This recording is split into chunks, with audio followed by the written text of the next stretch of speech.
Hi everyone, it's Dr. Laura Mock, the life coach for busy dentists. I am so happy to be back here. It's been a couple of weeks since I made my last video. Got my hair cut, just in case you didn't notice.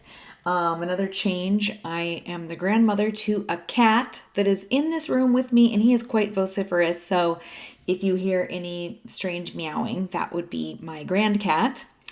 And yeah, it's springtime here finally. I ran 6 miles this morning. Then I cooked Mother's Day brunch, even though I'm the mom, and had people over, and my kids came. The ones that don't live here and the ones that were with their dad, they all came back, and it was wonderful. And happy Mother's Day to each of you, by the way. And I would like to just start by saying that my mom is amazing. She gave life to 7 wonderful children, including me, and now she has 20 grandkids and all this life that has flowed from her. And she's smart and fun, and she's a beautiful person. And when I was in high school and I was getting a D in math, my mom told me that I could be anything that I wanted to. She knew that I was smart enough to be whatever I chose. And I was kind of resentful of that at the time because I just wanted to keep getting my D in math. But I did tuck that away and applied it to my beliefs as far as who I was as a person. And in later on, I pulled that back out of my pocket when I decided to be a dentist. So thanks, Mom. I love you. And to all of you moms, you give every day. And don't we know it? And I am grateful to each of you and how each of you gives and nurtures life. All right. This is what we are going to talk about today, you guys. Why your thoughts are so important for stress management. Now, you and I both know that as dentists, we wear a lot of hats, a lot more than the average job, right? And let's just go over some of the things that we are thinking about in our head every day. And when I say thinking, what I mean is we have thoughts. The thoughts are sentences in our minds. And we think about all of these different subjects every single day, especially for parents. So here we go. First of all, there's the leadership.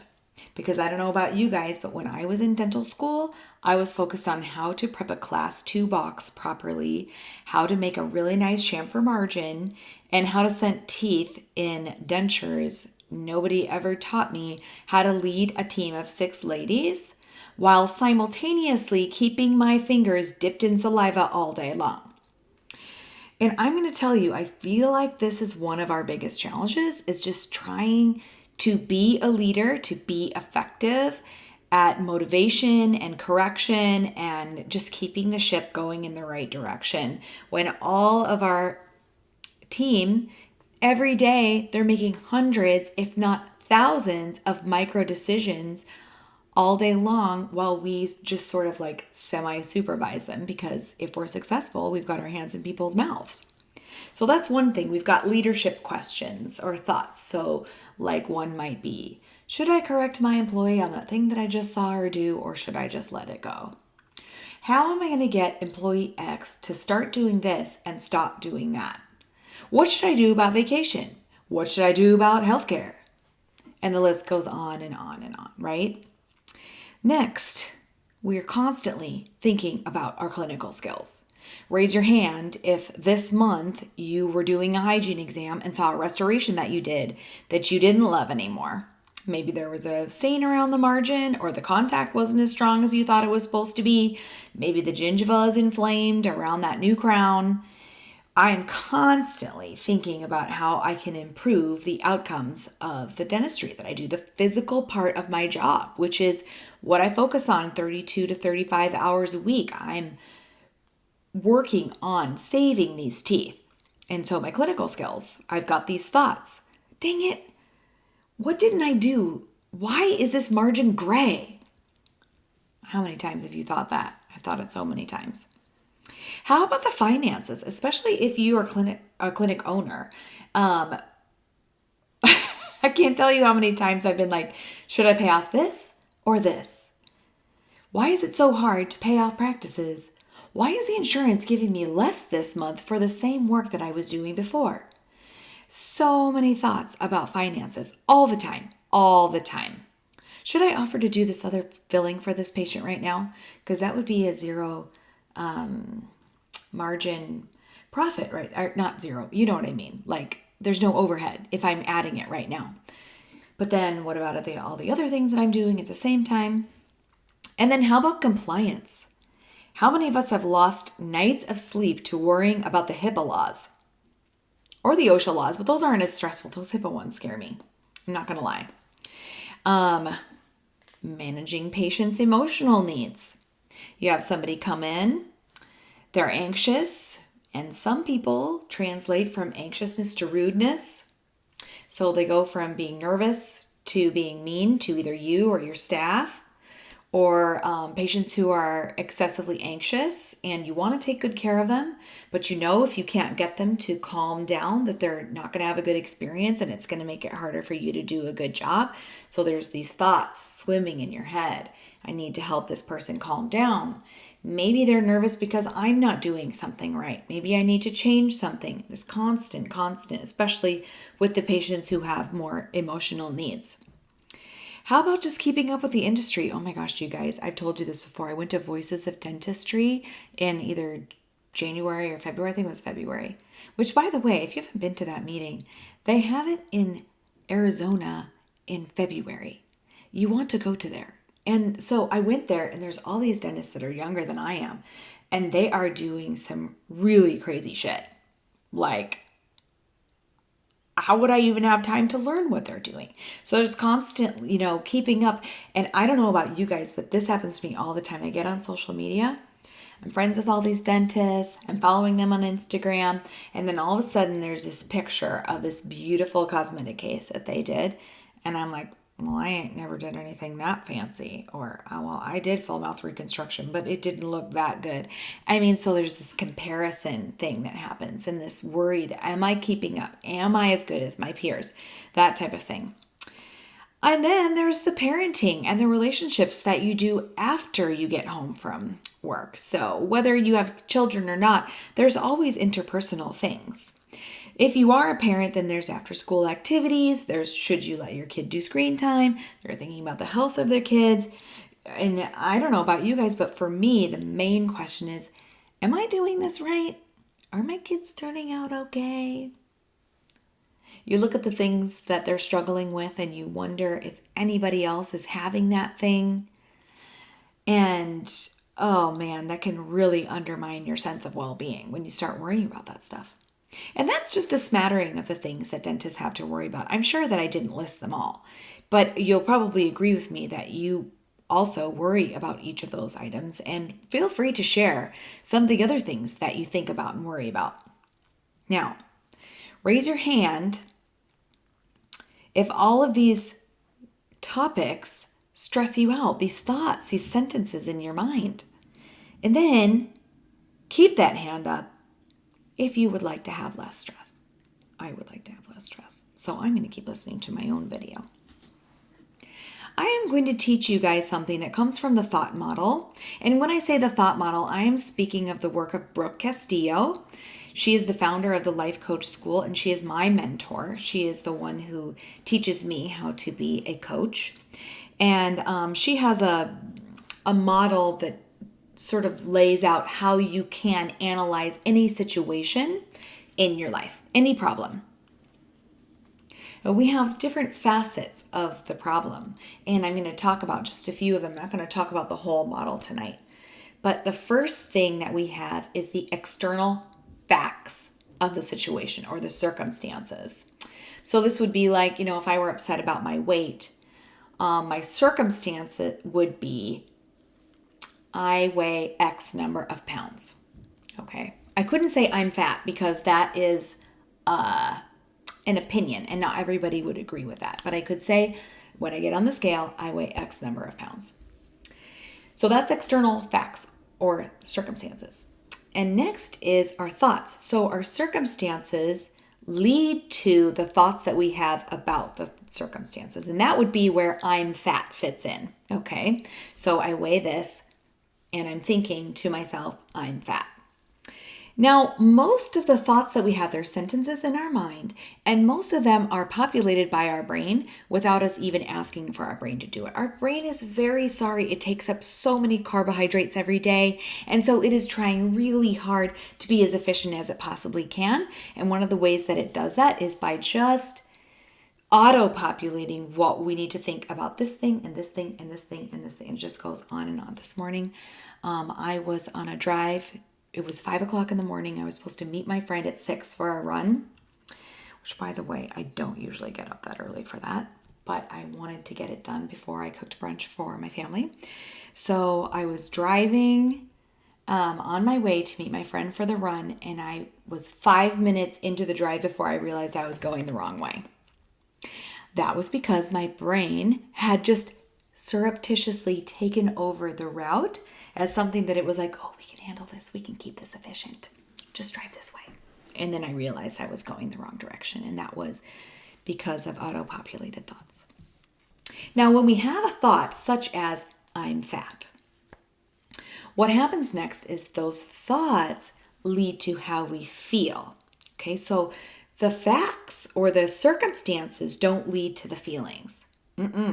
It's the thoughts about the circumstance that lead to the feelings. And this is really important for us dentists to realize, because we're always going to have challenging circumstances. Okay, we're always going to have a million things happening at once. And it's those thoughts that make us feel something. So if I think to myself, I'm fat, then I might feel discouraged or gross or ashamed, any number of those feelings. So let's take a dental example. My example is, and this happens to me on a regular basis, especially in the afternoons. I have 4 patients waiting for me. Happens a lot at the end of the day. I could choose to think, or my brain could introduce the thought, oh, they're going to be so mad at me. And how I'm going to feel if I think that is probably frazzled or embarrassed. And then I'm probably not going to be as good of a dentist because I'm feeling stressed and frazzled about it, okay? So usually my brain would feed me that they're going to be so mad at me. But if I was aware and compassionate to my brain, then I could think to myself, same circumstance, 4 patients waiting for me. I'm grateful for the demand of my services. I'm grateful that it's so high that someone is willing to wait their turn. Now that's a completely different generation of feelings, right? Because all of a sudden I'm thinking about the fact that I'm a lucky dentist because people actually wait to see me and get my opinion. And then all of a sudden, instead of feeling frazzled, I feel grateful. And this process of changing what you're thinking is a very mindful, it has to be a purposeful process, but it's extremely effective. Oh my gosh, it's changed my life. I don't know how to tell you how effective this is, except to encourage you to try it yourself. So now you're asking yourself, I just know it because I ask myself the same question, is this the magic pill for never feeling negative again? And I just want to offer you that if we were going to eliminate all of our negative feelings, we would be in trouble. And this is why. First of all, can you think of any time in your life when a negative feeling was useful? You probably can. It might have been fear or indignation when you needed to stand up for yourself, or I already said, well, I can't think of another example right now. I'm just going to move on. So those negative feelings sometimes serve an important purpose. And here's another question. Would you know what joyful felt like if you had never experienced sorrow? And I'm sure you know that the answer is no. So sometimes we need to have those negative feelings. So what I'm suggesting right now is not a magic pill to never feeling negative. It's just a way to eliminate some of the unnecessary suffering that we experience as dentists with all these thoughts. So